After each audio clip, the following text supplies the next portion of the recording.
마음경영 8번째, 질투심에 관한 것입니다. 사람은 질투심이 없을 수가 없습니다. 성경의 현실도 그것을 반영을 하고 있습니다. 지난주에 가인과 아벨을 통해 분노를 살펴봤는데요, 분노 안에는 질투라는, 시기라는 감정이 숨어 있겠죠. 형제라는 가장 가까운 관계, 그래서 성경에서는 그런 것들을 많이 얘기합니다. 에서와 야곱, 또 레아와 라헬, 그렇게 가까운 관계 안에 우리에게 질투심이라는 것이 있다는 것입니다. 심지어 신앙의 길에서도 이거 극복하기가 쉽지 않다는 거죠. 그래서 여러분 아신 것처럼 제자들도 질투 때문에 다투었어요. 누가 주님의 우편에 좌편에 서고 앉을 것인가 하는 것 때문에. 자, 그러나 우선 이해하실 것은요, 우리가 부러워하거나 질투를 느낀다는 것, 그게 문제가 있다는 건 아닙니다. 무조건 나쁜 것은 아니라는 거예요. 오늘 설교 제목이 뭡니까? 질투는 나의 힘, 이렇게 되어 있습니다. 그러니까 내가 부러워하는 어떤 것들에 대해서 그게 촉발이 되고 추동이 되어서 내가 조금 더 애쓰고 노력하는 어떤 현실들이 있다는 거예요. 물론 오늘 본문은 그게 초점이 아니니 충분히 다루지 않지만, 자, 그러나 오늘 본문의 제목, 오늘 설교의 제목을 보시면 질투는 나의 힘 해놓고 그 다음에 접속사 뭘 붙였죠? 그러나. 무슨 얘기입니까? 역기능이 더 많을 수 있다는 현실을 보자는 것입니다. 자, 그래서 오늘 본문이 바로 그런 대표적인 사건입니다. 이미 선행되는 얘기는 아시죠? 다윗이 절체절명의 위기 가운데 있던 이스라엘을 혜성과 같이 등장하여 풍전등화의 위기 가운데 있는 나라를 구했습니다. 골리앗을 쓰러뜨리고 승리를 쟁취하니 그 소식이 백성들에게 이스라엘에 알려지니 어떤 일이 이제 벌어질까요? 오늘 본문에서는 여인들이 나왔지만 제가 볼 때 온 나라가 떠들썩했을 것 같아요. 자, 그래서 6절입니다. 자, 말씀 다시 한번 보십시오. 무리가 돌아올 때, 곧 다윗이 블레셋 사람을 죽이고 돌아올 때에 여인들이 이스라엘 모든 성읍에서 나와서 노래하며 춤추며 소고와 경세를 가지고, 이건 당연한 거 아닙니까? 자, 그런데 누구를 환영했다고 하죠? 왕 사울을 환영했대요. 왕 사울을 환영했대요. 근데 벌어진 일은 뭐죠? 주인공이 다윗입니다. 이 계리, 내가 기대하지 않은 일이 사울에게는 지금 벌어진 것입니다. 자, 그래서 7절 말씀 다시 한번 보십시오. 여인들이 뛰놀며 노래하여 이르되 사울이 죽인 자는 천천히요 다윗은 만만이로다 할지라, 얘기했습니다. 여인들은 감격 속에서 자기들이 이렇게 노래했을지 모르지만 이 노래가 비극의 발단이 됩니다. 앞으로 전개되는 엄청난 비극의 발단이 됩니다. 자, 그래서 여기에 보시면 이 노래에 대한 사울의 반응이 뭘까요? 자, 그 다음 8절입니다. 사울이 그 말에 어떻게 했죠? 불쾌했다는 거예요. 불편했다는 거죠. 심히 어떻게 해요? 노하였다, 분노하였다. 예? 다윗에게는 만만을 돌리고 내게는 천천만 돌리니 그가 더 얻을 것이 나라 말고 무엇이냐 얘기합니다. 이거 남의 얘기니까 아이고 어째 이런 마음을 먹고 있냐 이러지만, 여러분이 당사자인 입장이라고 하면 어떤 마음이 들까요? 당연히 이런 마음이 들 수가 있어요. 이런 감정, 이건 인간이기 때문이에요. 근데 문제는 거기서 무슨 일이 벌어집니까? 자기의 질투심을 통제하지 못하는 거예요. 그래서 그 다음에 보시면은 그냥 기분이 상한 정도가 아니라 다윗을 의도적으로 계획적으로 파멸시키려 하는 거예요. 그러다가 어떻게 됩니까? 여러분 마지막 종국은 아시죠? 사울은 자기뿐만 아니라 자기 가문 전체가 하나님의 진노와 심판을 당합니다. 이 사건이 굉장히 중요한 기점이 됩니다. 자, 그래서 9절 말씀 들어갈 때 뭐라고 얘기합니까? 그날 후로 얘기합니다. 그 이전과 달라졌다는 거예요. 사울이 분명히 달라졌다는 거예요. 사울이 달라짐으로 말미암아 전혀 다른 기대하지 않은 국면이 벌어진다는 것을 우리에게 지금 보여주고 있는 것입니다. 자, 그러면 통제되지 않은 질투라는 감정의 역기능이 뭘까요? 우선은 자기 자신을 잃어버립니다. 자기 자신을 잃어버립니다. 자, 9절 말씀 보십시오. 그날 후로 사울이 다윗을 어떻게 했죠? 주목했다는 거예요. 이 주목했다는 건 뭡니까? 그냥 본다는 수준이 아닙니다. 다윗이 내 마음에 들어와서 그 다윗의 일거수일투족이 내 마음의 중심, 내 인생의 중심이 된 거예요. 그야말로 질투가 내 안에 인격화되고 내면화되고 구조화됨으로 말미암아 끝없는 비교 의식 속에서 부러움과 질투의 대상이 되는, 경쟁의 대상이 되는 그 다윗이 내 마음의 주인 노릇을 하게 된 거예요. 그러니 내가 어떻게 나로 제대로 살 수 있겠습니까? 사람은 누구든지 다 내용은 달라도요, 이 땅에 태어나는 순간 하나님이 내게 주신 삶에 고유한 의미가 있고요, 가치가 있거든요. 또 그렇게 살도록 하기 위해서 우리에게 하나님이 달란트도 주시거든요. 근데 그런 것들을 전부 다 잃어버리고 내가 나 자신으로 살지 못하는 것입니다. 특히 이 주목했다는 것, 여러분 한번 잘 생각해 보십시오. 이 주목함으로 말미암아 어떤 일이 벌어질까요? 결국은 이 주목했다는 것은 말씀드린 것처럼 정말 하나님과 하나님의 말씀을 묵상함으로 하나님과 고유한 관계 안에 있는 나를 이해한 것이 아니고요, 이제 이 다윗을 주목함으로 말미암아 다윗이 내 삶의 주야로 묵상하는 대상이 됐다는 거예요. 그런데 그것에 대해서 뭐라고 얘기하느냐? 성경은 주목했다. 근데 이 주목했다는 말이 굉장히 의미가 있습니다. 그냥 봤다는 의미가 아닙니다. 히브리어로는 아온이라는 말을 썼습니다. 이 말의 원래 의미는 불법이라는 얘기예요. 죄라는 얘기예요. 여러분, 죄가 뭡니까?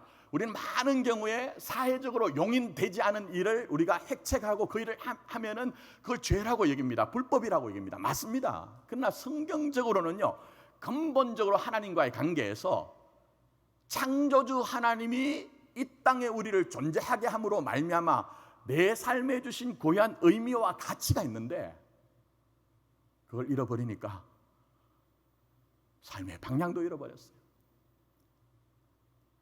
내 삶에 주신 달란트조차 다 잃어버리고 그렇게 제대로 살지 못하는 것, 그것을 영적으로는 이제 주목하였다, 아온이다, 불법이다, 그렇게 말씀하고 있는 것입니다. 자, 그런 점에서 보십시오.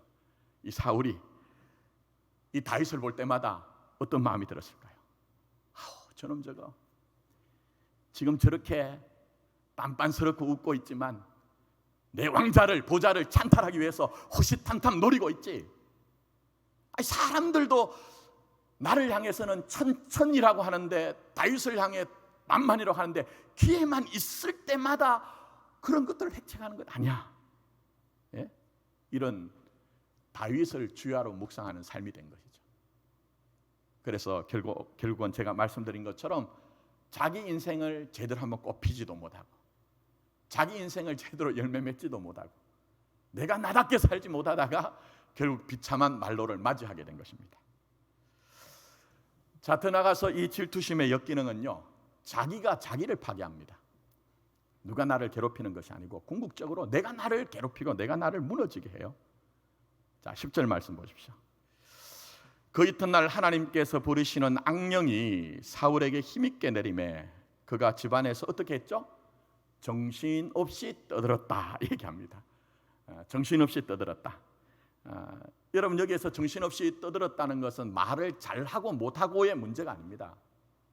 우리가 살면서 어떤 상황에 대해서 내가 판단을 하고 내가 내 마음의 것으로 적절하게 말하는 것은요, 지금 현재 내 정신과 인격이 온전하다는 거예요. 그래서 여러분, 제가 1부, 2부 때 말씀드리지 않았지만 치매 검사를 할 때 가장 먼저 하는 것 중에 하나가 뭐죠? 동작 검사도 하지만 문장을 완성하라고 해요. 이게 뭡니까? 라고 물어봐요. 자기로 편하게 하는 거예요. 근데 정신없이 들었다는 것은요, 내가 무슨 말을 하는지 내가 나 스스로 알지 못하고 통제를 하지 못한다는 거예요. 그것은 무슨 얘기입니까? 지금 이 사울의 정신과 인격이 완전히 파괴되고 있다는 거예요. 산산조각 나고 있다는 거예요. 그걸 지금 이제 성경은 우리에게 보여주고 있는 것입니다. 자, 11절도 보십시오. 그가 스스로 이르기를 내가 다윗을 벽에 박으리라 하고 사울이 그 창을 던졌으나 다윗이 그의 앞에 2번 피하였더라 얘기합니다. 지금 다윗이 뭘 하고 있죠? 수금을 타고 있습니다. 누구를 위해서요? 사울을 위해서.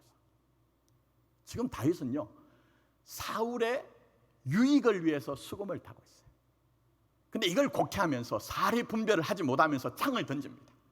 그것도 2번이나 의도적이란 것이죠.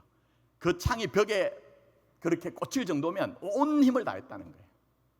무슨 얘기입니까, 여러분? 해야 될 일, 하지 말아야 되는 일을 분별하지 못하고 있다는 거예요. 내가 내 인생에서 정말 하나님과의 관계에서 해야 될 일과 하지 말아야 되는 일을 분별하지 못하는 게 뭐라고요? 악령이 들린 상태, 성령의 지배 아래서, 하나님의 통제 아래서 다스림 안에 살지 못하고 악한 것들의 지배를 받는 삶이라고 우리에게 말씀하고 있는 거예요. 여러분, 성경에서 말하고 있는 우리에게 원하시는 삶이 무엇일까요? 정말 제대로 산다는 게 뭘까요? 물질적으로 부한 것, 명예와 권세가 있는 것, 그건 나쁜 것은 아닙니다. 그러나 성경은 그런 쪽에서 근본적으로 말하지 않습니다. 조금은 부족해도 내가 있는 삶의 자리에서 내가 무엇을 하고 하지 말아야 되는가 하는 것들을 적절하게 생각하고 기능적으로 사는 것들, 완벽하기 때문이 아니고요, 적절하게 내가 해야 될 일을 기능적으로 살 때 그것을 제대로 산다, 믿음으로 산다, 생명으로 산다고 이렇게 표현을 하고 있는 거예요. 그런데 애석하게도 지금 이 사울은 그렇게 살지를 못하고 있는 것이죠. 격세지감 아닙니까, 여러분? 사울이 처음에 왕으로 부름받았을 때 어떻게 했습니까? 진보다리 뒤에 숨었어요. 그건 무슨 얘기입니까? 하나님을 염두에 두니 내가 어떻게 이 영광스러운 왕의 직책을 감당할 수 있겠습니까? 하는 겸손한 모습을 가졌다는 거예요. 근데 지금 이 모습은요, 인격이 깨지니까 해서 안 되는 일을 하는 거예요. 절대 검도가 있는데 그것을 넘어가서, 경계를 넘어가서 그렇게 살다 보니 오늘 본문의 말씀에서 두려움이란 단어가 등장하거든요. 그렇게 하면 내가 평안할 줄 알고, 그렇게 하면 내가 성공할 줄 알았는데 하나님과 또 사람들과의 관계에서 두려움이 지배하는 현실이 있더라는 거예요, 여러분. 자, 그런 점에서 질투심이 없을 수 없습니다. 그렇지 않습니까? 부러워하는 것이 우리의 마음이거든요. 그게 인간이거든요. 그러나 과도한 질투심은 내가 나로 살게 하는 것들을 방해하고, 누가 나를 괴롭히고 어렵게 하는 것이 아니라 내가 나를 무너지고 넘어지고 괴롭게 할 수 있다는 사실을 봐야 된다는 거예요. 자, 그러면 어떻게 해야 되느냐? 오늘 몇 가지를 좀 정리합니다. 다는 아닙니다. 다는 아니고 몇 가지를 정리합니다. 첫째, 하나님은 어떤 상황 가운데서도 하나님과의 절대적인 관계 놓치지 말라고 하세요. 하나님과 절대적인 관계. 자, 12절 말씀 보십시오. 여호와께서 사울을 떠나 다윗과 함께 계심으로 사울이 그를 두려워한지라 얘기했습니다. 이 본문만 보면 하나님이 사울을 버린 것처럼 보여져요. 선행되는 사건이 있습니다. 하나님이 사울을 버린 것이 아니라 사울이 하나님을 버렸어요. 사울이 하나님을 버렸어요. 앞선 15장을 보면 아말렉과의 전투가 있습니다. 하나님이 금하신 것이 있습니다. 아말렉의 모든 것들은 도륙하고 살육하고 깨끗하게 하라. 그게 복음적인 의미가 있습니다. 그것까지 설명하지 않습니다. 근데 어쨌든 하나님의 그 금하신 명령이 있어요. 그런데 이 사울은 하나님이 금하신 것들을 넘어갑니다. 내가 내 유익과 내 편의를 위해서 전리품을, 자기의 유익한 것을 전부 다 남겨둡니다. 거기에다가 아시는 것처럼 사무엘이 오는 것이 늦어집니다. 그러자 제사를 지내는데, 왕은 제사장이 아니에요. 물론 구약과 신약은 좀 다릅니다만 말씀드린 것처럼 자기가 할 수 있는 일과 하지 말아야 되는 일이 있는데, 사울은 자기가 제사장이 되어서 제사를 집례합니다. 이건 무슨 얘기입니까? 그 순간에 하나님과 거리가 멀어졌다는 거예요. 하나님을 염두에 두고 있지 않다는 거예요. 하나님의 말씀이 정말 내게 중심이 있다고 하면 어떻게 그런 일을 할 수가 있느냐 하는 거예요. 그런데 문제는 이것입니다. 하나님과 거리가 멀어지면 멀어질수록 내 마음은 그냥 가만히 있을 수가 없어요. 뭔가가 내 마음을 차지하게 됐습니다. 그게 뭡니까, 여러분? 오늘 나오는 본문의 여인들이 사울은 천천히지만 다윗은 만만이다. 이건 무슨 얘기입니까? 평가입니다. 사람들의 평가.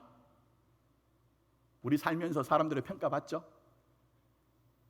근데 그런 얘기 들을 때마다 신경 쓰지 않고 사실 수 있는 분 계세요? 그럼 계십니까?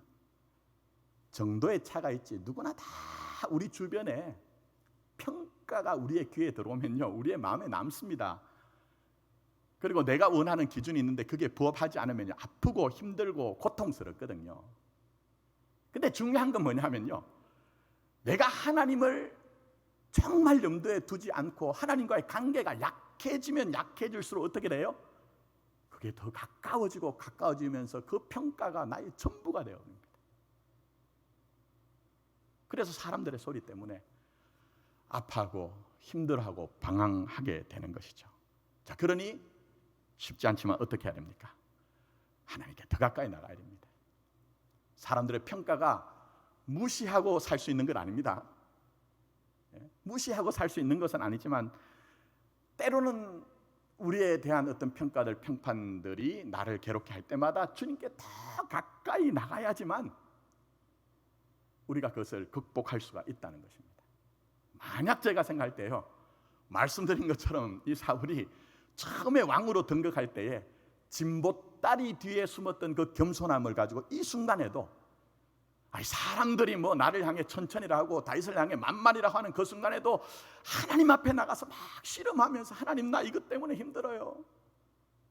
하나님이 나를 왕의 자리에 세워주셨는데 왜 이런 일이 발생하는 거예요? 이런 좀 솔직한 마음을 하나님께 토로했다고 하면요, 쉬운 것은 아니지만 그거 건너갔을 것 같아요. 그러니 우리는 하나님을 염두에 둬야 됩니다. 성도는 하나님 염두에 둬야 된다는 겁니다. 그런 점에서 목사인 저도 몸부림칩니다. 쉽지 않기 때문에. 저희 교회가 지금 이제 풍성한 삶 시리즈로 제자 훈련합니다. 저는 뭐 지금까지 나온 제자 훈련을 거의 다 이렇게 다 활용을 해봤습니다. 근데 제일 지금 현재로는 좋은 제자 훈련이에요. 근데 그 방식이 다른 제자 훈련과 다릅니다. 뭐 많은 것들을 요구하는 것이 아니고, 나들목 교회를 담임하신, 나들목 교회를 은퇴하시고 교회를 5군데로 분립했어요. 굉장히 건강한 모습이죠. 김영국 목사님이 강의하신 영상을 이제 함께 하시는 분들에게 보내드리고, 그 영상을 청취를 하고 그 다음에 이제 입금이라고 하는 돕는 분과 따름이라고 하는 제자 훈련을 받는 분이 만나가지고 훈련하는 게 아닙니다. 서로 나누는 거예요. 서로 나누는 겁니다. 근데 제가 기도하는 목사님들 그룹이 몇 그룹이 있습니다. 모이면 이제 목회 얘기하지 않습니까? 제자 훈련 얘기하면 어떤 분이 그래요. 목사님 왜 그렇게 하세요? 이래요. 그건 무슨 얘기입니까, 여러분? 제자 훈련은 담임 목사의 신앙적인 배경을 가지고 성도들을 하나로 모으기 위해서 당신이 해야 된다는 거예요. 다르게 얘기하면 당신이 좀 주목받아야지 왜 굳이 다른 목사님 영상을 통해서 그렇게 하느냐 하는 거예요. 근데 제가 그렇게 하는 이유가 있습니다. 하나는 김형국 목사님의 강의가 성경과 복음을 벗어나 있다고 하면요, 저는 절대로 하지 않습니다. 타당하게 그렇게 이제 반영을 하고 있습니다. 자, 그 다음에 또 하나 중요한 게 있죠. 그게 뭐냐면요, 목회 목적은 여러분들이 저를 주목하게 하는 게 아니라는 거예요. 김 목사를 주목하게 하는 것은 목회 목적이 아니라는 거예요. 여러분들이 주님을 주목하는 데 조금 더 효과적이고 효율적인 방식을 택하는 것이 목적이라는 거예요. 그래서 가끔은 저희 교회 성도들이 저한테 오셔서 그런 얘기를 해요. 목사님, 유튜브에 방송에 어떤 목사님 은혜 많이 받았습니다, 이럽니다. 그러면 뭐 이제 그런 부분에 대해서 기분 상할 수도 있잖아요. 근데 저는 말씀드린 것처럼 성경과 복음을 벗어나지 않으면 계속 청취하라고 합니다. 왜? 당신의 은혜를 위해서. 자, 제가 이렇게 말씀드리는 이유는 다른 것이 아닙니다. 그것은 결국 무슨 얘기입니까? 물론 이 얘기가 계속 그렇게 한다는 기계적인 얘기는 아닙니다. 제가 제자 훈련을 해보니까 하나님 나라와 십자가 신앙을 조금 더 연결할 필요가 있고요, 우리의 목회적인 방향을 반영할 필요가 있는데 현재는 그렇게 하는 이유가 있습니다. 자, 그게 뭐냐 하면요, 저는 김형국 목사님도 아니고 또 여러분이 존경하신 이찬수 목사님이나 김기성 목사님이 아니라는 거예요. 나는 나라는 거예요. 김선태는 김선태라는 거예요. 내가 그분들을 부러워할 수는 있지만 그렇다고 해서 내가 질투할 필요는 없다는 거예요. 무슨 말인지 이해가 가시죠? 여러분, 부러움이란 게 뭡니까? 거리의 차입니다. 부러움과 질투는 잘 한번 생각해 보세요. 부러움은 그분이 나와 멀리 떨어져 있어요. 내 능력으로 안 되기 때문에 나도 그분처럼 그렇게 닮고 싶고 그렇게 하고 싶지만 아이고 뭐 그분은 그분이고 나는 나라는 그런 마음, 거리의 차이가 있습니다. 근데 질투는 뭐죠? 우리 사울 통해 보잖아요. 왜 내가 만만인데 나는 천천의 대접을 받아야 되느냐? 나 능력 있고 나 실적 있고 업적 있는데 왜 내가 이런 대접을 받아야 되느냐? 그 질투라는 것은요, 질투의 대상과 내가 너무 밀착되어 있고 가깝기 때문에. 자, 그러니 힌트를 얻을 수 있죠. 자, 모든 논리를 다 건너뜁니다. 결국 질투를 우리가 극복할 수 있는 조금 더 자유롭게 될 수 있는 힌트가 있죠. 누구와의 거리를 가깝게 하라? 하나님, 온전하신 하나님과 거리를 가깝게 하라는 거예요.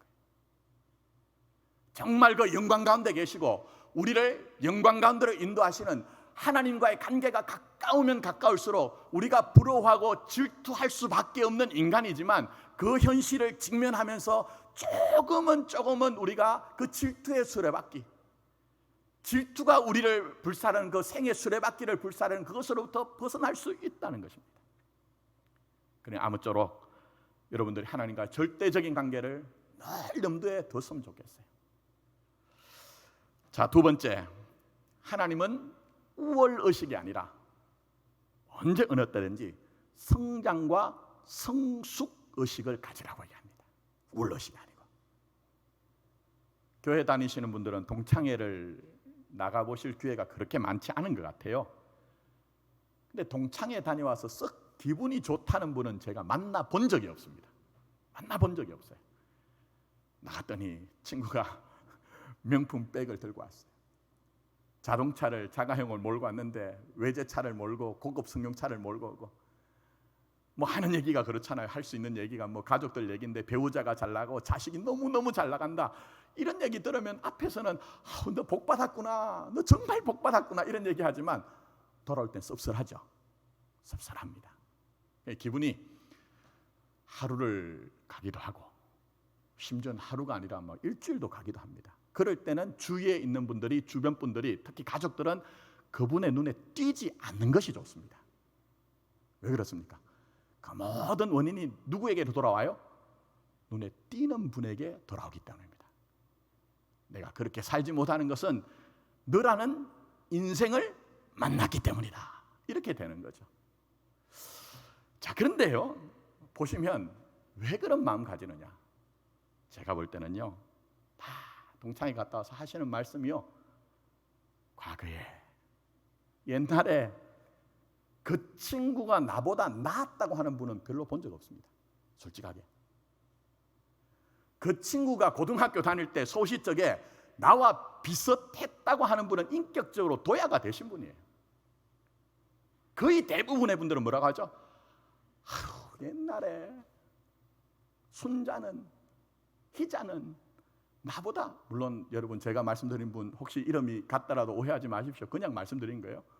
나보다 훨씬, 그냥 못했다는 게 아니라 훨씬 못했는데, 훨씬 못했는데. 여러분, 질투가 뭡니까? 내 우월의식이 손상을 받았다는 거예요. 근본적으로 현상이 중요한 게 아니고 내 안에 있는 우월의식이 손상을 받았다는 거예요.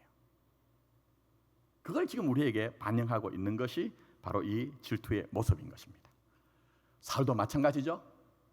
역사 무대에 한 번도 등장하지 않던 이 소년 다윗, 근데 갑자기 어느 순간 등장해서 물맷돌 하나 잘 던져가지고 골리앗을 넘어뜨리더니 만만이 되고 자기는 천천히 그냥 되어버린 거예요.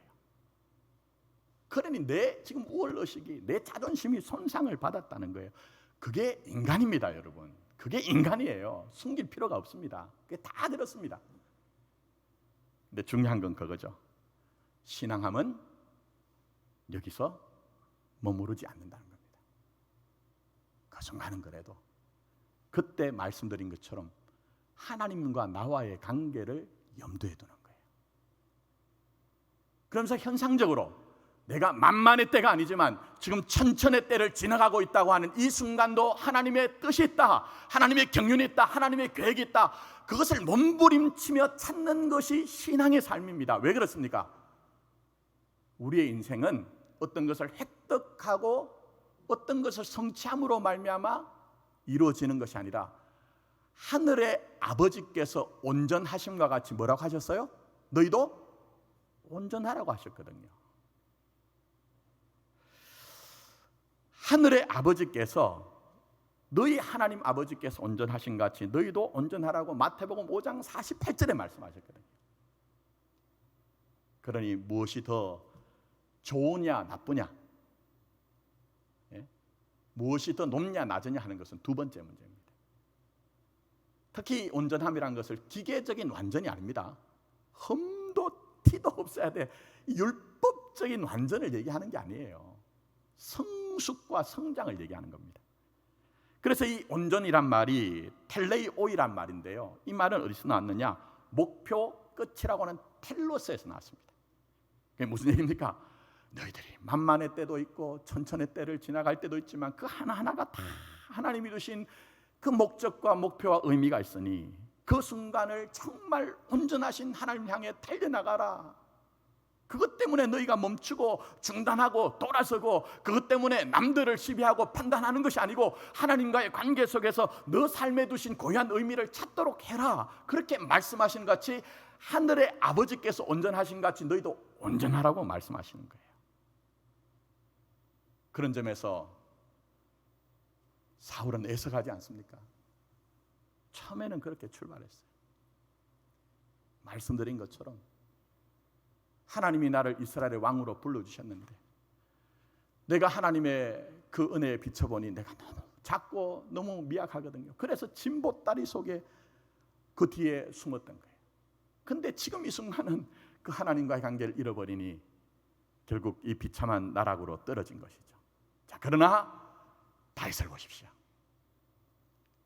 다윗 어떻다고 생각하세요? 다윗만큼 실수투성이가 없습니다. 다윗만큼 심각한 죄를 범한 사람이 없습니다. 다윗만큼 수많은 실패를 한 사람이 없습니다. 그러나 그에게 중요한 게 뭐죠? 그 순간에도 하나님의 얼굴을 구합니다. 그 순간에도 하나님 얼굴을 구합니다. 심각한 죄를 범했을 때 하나님, 내가 왕으로 잘난 줄 알고 내가 내 권세를 가지고 하지 않아야 되는 일을 했군요. 하나님, 내 안에 정한 마음과 정직한 영을 새롭게 이루셔서 하나님이 내게 영혼으로 베풀어 주신 그 구원의 감격 기쁨을 잃어버리지 않게 해주십시오.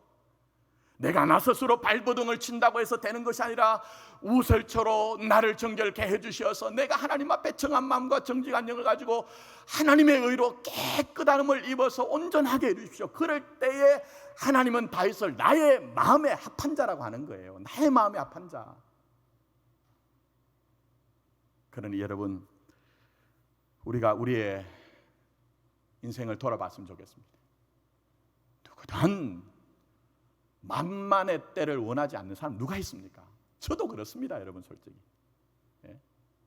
그러나 천천의 때가 있어요. 천천의 때도 아니고 열도 안 되는 인생을 살 때가 있어요. 성경에서 말씀하신 작은 자라고 하는 그 하나로 살 때가 있어요. 근데 그 순간이 소중한 것입니다.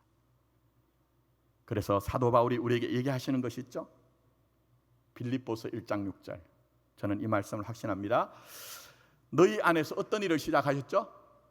착한 일을 시작하신 이가 그리스도 예수의 날까지 이루실 줄을 우리가 확신하노라 얘기했습니다. 주님이 우리 안에 시작하신 착한 일이 뭡니까, 여러분? 빌립보서를 보시면요, 지금 여기에 나오는 만만의 때가 아니라 천천의 때입니다. 감옥 가운데 있습니다.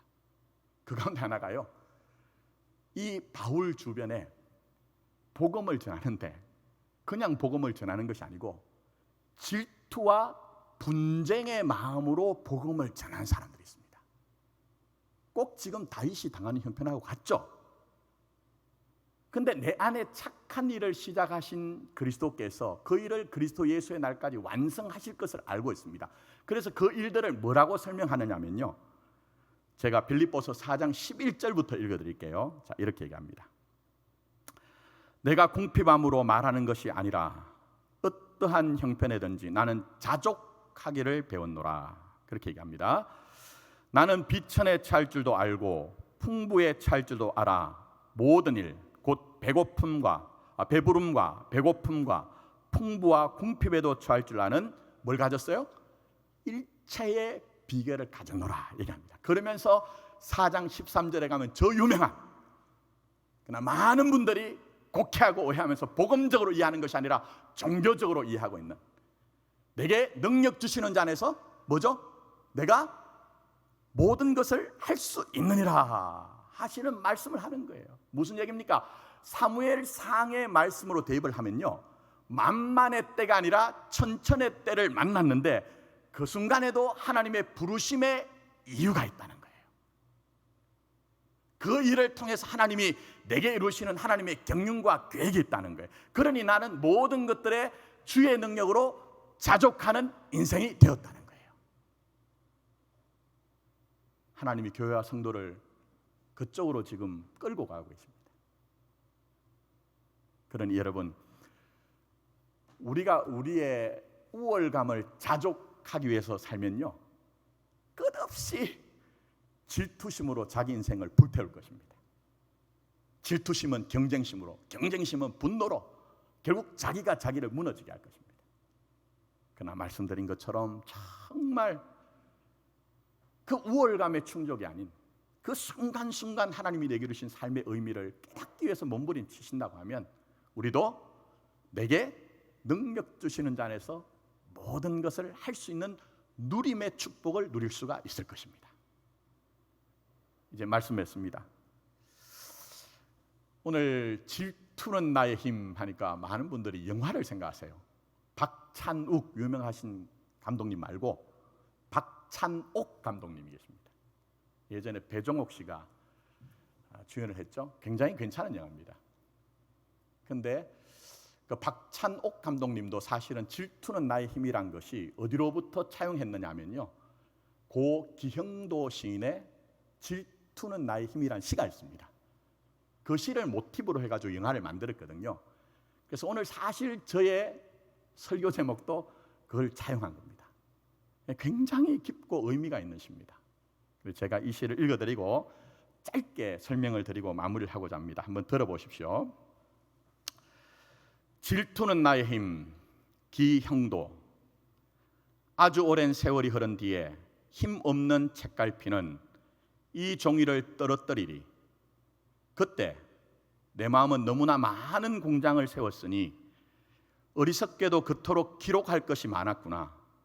구름 밑을 천천히 쏘다니는 개처럼 지칠 줄 모르고 공중에서 머뭇거렸구나. 나 가진 것 한식밖에 없어.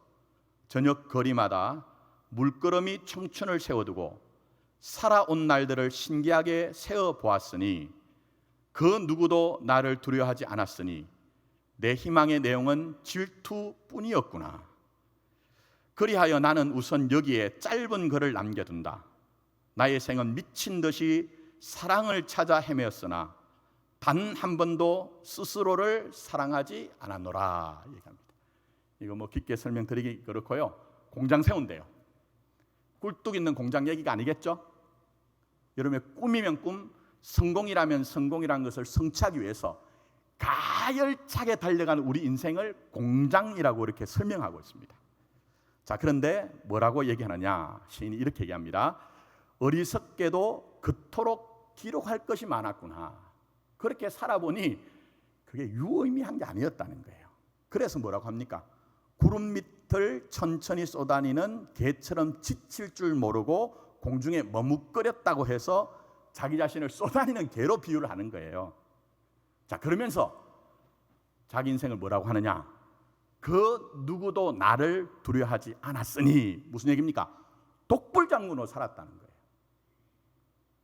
우리로 얘기하면 하나님도 생각하지 않고 내 곁에 있는 이웃도 생각하지 않고 독불장군으로 살았다는 거예요. 근데 그게 뭐라고요? 오늘 이 시인이 얘기하는 것이 질투로 살았다는 거예요. 질투로 살았다는 거예요. 근데 반전이 일어납니다. 이게 귀합니다. 그리하여 나는 우선 여기에 짧은 글을 남겨둔다. 짧은 글을 남겨둔 게 뭡니까? 멈추고 중단하고 돌아보고 성찰한다는 거예요. 그렇게 돌아보니 뭐라고 얘기하느냐? 나의 생은 미친 듯이 사랑을 찾아 헤매었으나 단 한 번도 스스로를 어떻게 해요? 사랑하지 못한 인생이었다. 여러분, 오늘 성경 말씀과 굉장히 연관이 있습니다. 중요한 건 이겁니다. 이게 반전입니다. 이게 신앙입니다. 그래서 결론적으로 말씀드립니다. 멈추십시오. 여러분이 지금 달려치다라 내려가던 길을 우선 한번 멈춰 보십시오. 그리고 과연 나는 절대적인 하나님과의 관계 안에서 내가 내 인생을 살아내고 있는가, 제대로 살고 있는가, 내게 주신 그 의미를 내가 그 주신 달란트를 가지고 내 인생을 살고 있는가 돌아보시면서 의식을 성취하기 위해서 사울처럼 치달아 내려가는 인생이 아니라 내게 주신 그 은혜 속에서 내 인생을 이함으로 말미암아 그리스도 예수로 인하여 자족할 수 있는 삶이 되었으면 좋겠다는 것입니다. 그게 뭐라고요? 성경에서는 하나님 나라로 산다, 생명으로 산다, 믿음으로 산다고 얘기를 하고 계시는 것입니다. 아무쪼록 우리 공동체 전체나 오늘 예배 가운데 있는 저와 여러분들이 다시 한번 하나님과의 관계를 돌아봄으로 말미암아 나를 부르신 그 부르심 안에서 복됨을 누릴 수 있는 저와 여러분 되기를 예수님의 이름으로 축원합니다.